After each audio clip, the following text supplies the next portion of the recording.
making cabinet doors. We planed down the material so it's exactly 3/4 of an inch thick by 2 1/4.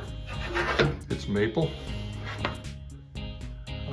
We're going to be putting a profile, an OG profile on the front of it, and then there is a coved profile with 2 shoulders on it that's going to be going on. I haven't got the bit for that one, but I'm going to have to go find one.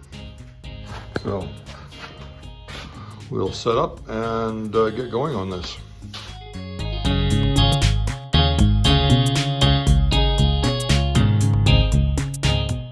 Fire up the vacuum and get going on this.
Okay, that was the blade for the, and that's a new cutter because we had to match the existing cabinets. We're building just a pantry for our kitchen, but we can match the cabinetry and they're okay with that. But that is for the groove. Now we are putting in the tongue part, because this is typically what you would call a mortise and tenon, except it's got an OG on one side of it.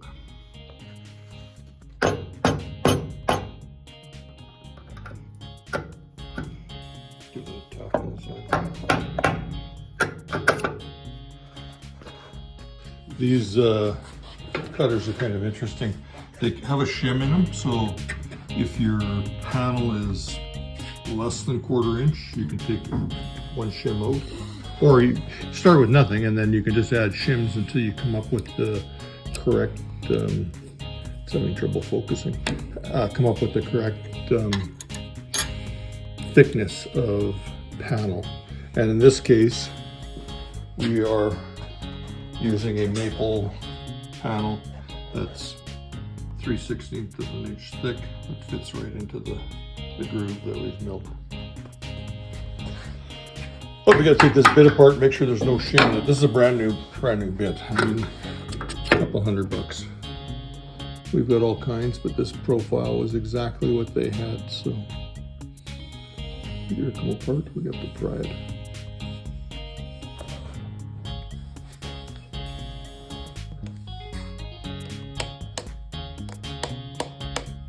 We had to put it in the vise to pull up on it. There's 3 shims on this one, Danny. There's 3 shims on this one. I thought we took 2 out of the other one. This one had 3.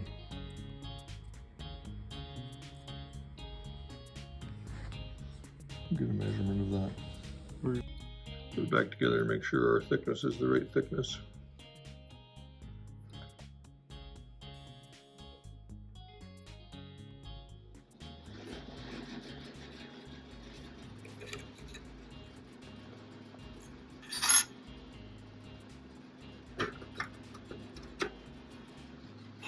Slip it over that plywood.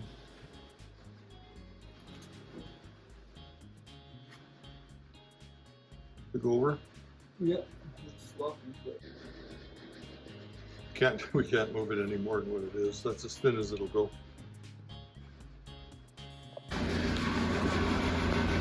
And we're just setting up the height so that the tongue matches up with the groove.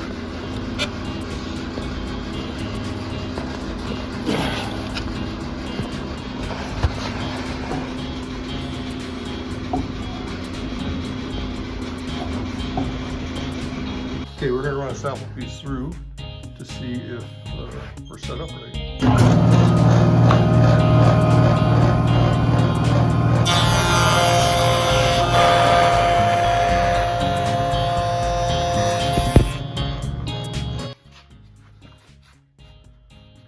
And that's what it looks like. There's something going on. It's probably how this first part of the fence is set up right here. It's allowing it to drop in. I bet you that fence needs to be set back just a little bit. We keep having to adjust the fence just a micro amount, and this is a coarse thread adjustment, so there's no real super fine adjustment, and I'm trying to move it a thou, which isn't a lot. So anyways, I think we might have it now.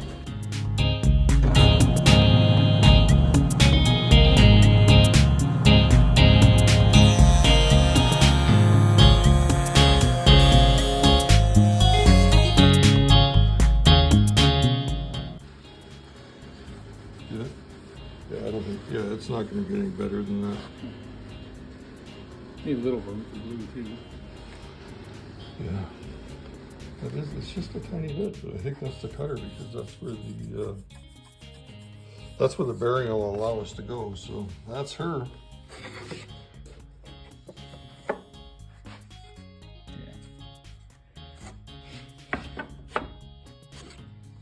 Flip it over, do it from the other side. See if that looks better.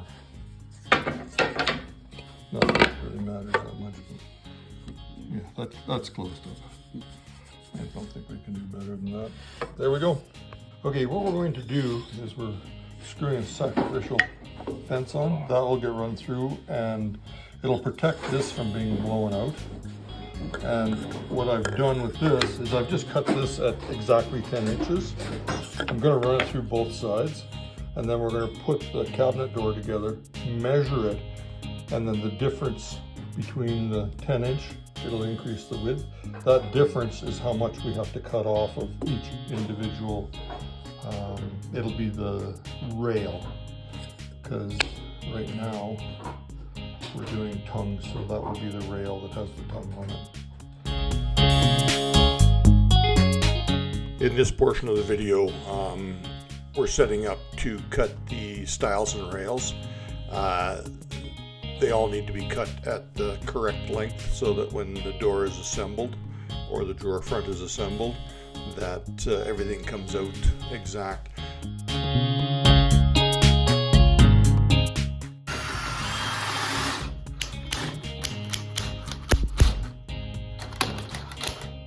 Just screwing on a sacrificial strip onto the fence guide here. Where does this say yes on it? Anyways, I'm screwing this on and we're going to run it through. And what that does is keeps this from blowing out to a degree. So let's see it do. Let's see it do.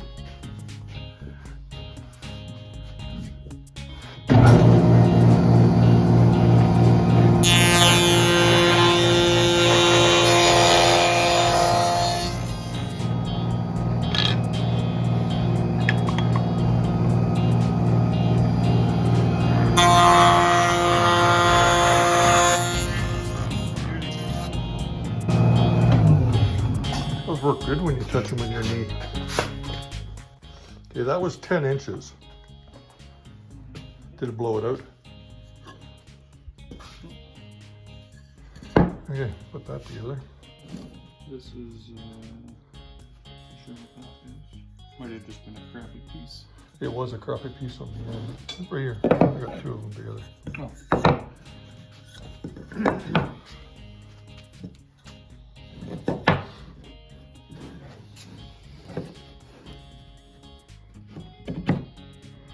Okay, then when we add this up, we cut that at 10 inches. When we add the two up, we subtract the difference between 10.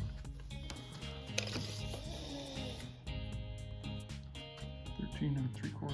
So 3 3/4 is what we need to cut them short by. Yep. 3 3/4. Okay, so we needed 36 less a 1/16 because we want the drawer front to be a 1/16 smaller.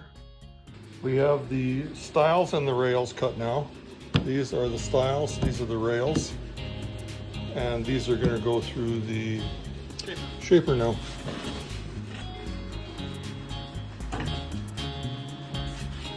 I'll get it.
Solid maple drawer fronts, 4 3/4 inch thick drawer fronts, which doesn't make sense to put a panel in them, or else it would be a microscopic panel. So these that we're cutting up right now are 4 3/4 by the width of the pantry.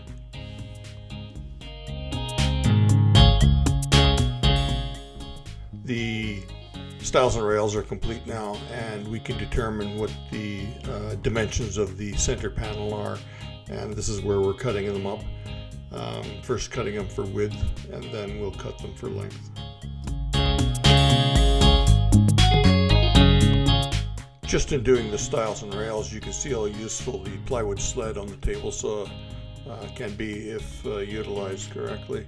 We've put a homemade jig on the back, that way we can determine the exact length of each piece that we cut. So if we're doing multiples, we don't have to keep pulling out the measuring tape and measuring them.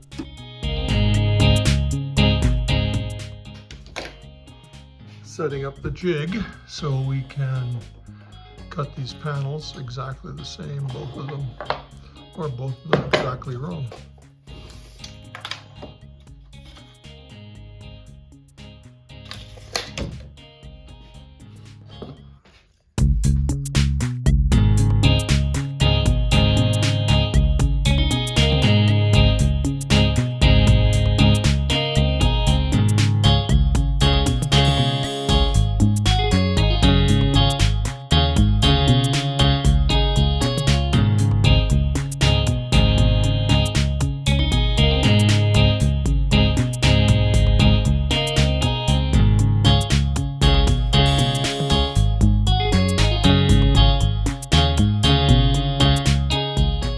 It's a matter now of gluing up the stiles and rails. We're prepping the center panel by sanding them out. I think we're going to find that one of the panels, veneer has delaminated slightly, so we're going to recut that one. And through the magic of editing, it's been recut.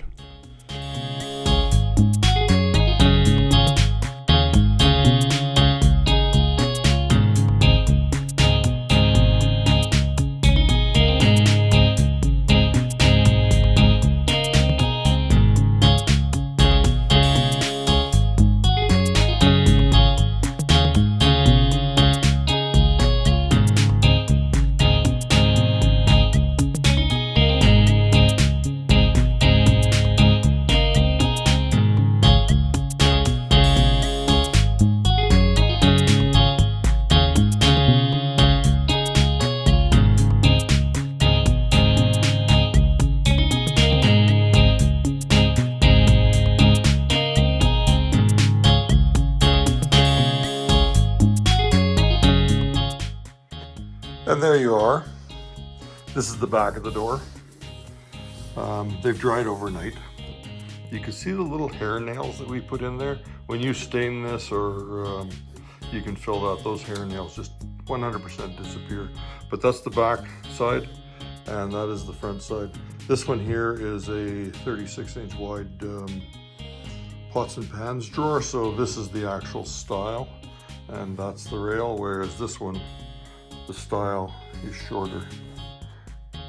Or pardon me, the rail is shorter and the style is longer. I'm getting backwards looking at it backwards. But yeah, no, that's, I've got 4 pieces here at 4 3/4. Obviously they need a profile put on them. We typically leave our door edges just slightly rounded over, but with this cabinet, the existing door has a profile, and it's not the same profile that's on the inside. This is an OG, and this is a it's a bead. I was calling it a cove, but it's got a slight bead to it.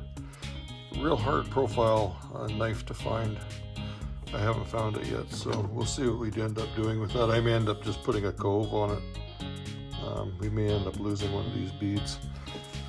Customers aware that it's not going to be perfect, because unless they want to spend the money to get the knives cut. But anyways, this is the cabinet carcass that it's going into. This is the bottom.